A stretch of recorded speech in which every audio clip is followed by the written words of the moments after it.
Well, the Nebraska State audit is raising red flags as to why hundreds of thousands of dollars intended for pandemic relief ended up in a newly formed private foundation. In a KETV Newswatch 7 investigation, Andrew Ozaki talks with the auditor's office, and they believe this wasn't a mistake.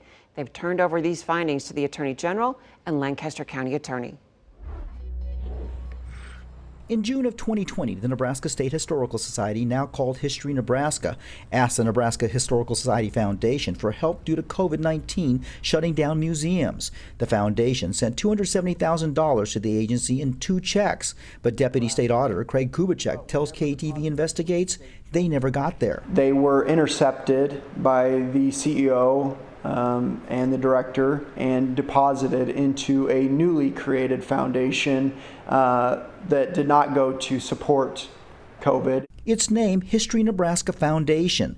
Kubicek says that appears to be a violation of state law. There's requirements that you deposit funds that are intended for the state into the state funds. The former CEO, Trevor Jones, abruptly resigned July 1st.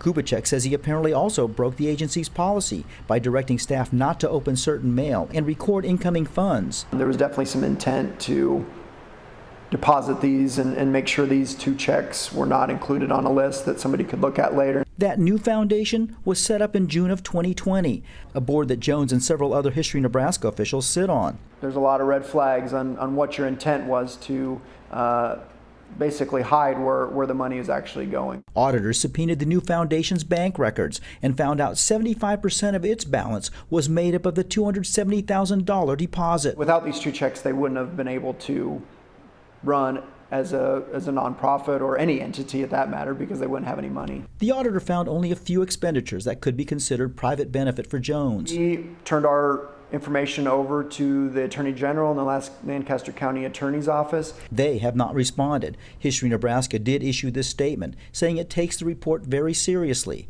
They have already implemented some of the reforms the auditor suggests, and they are working on others.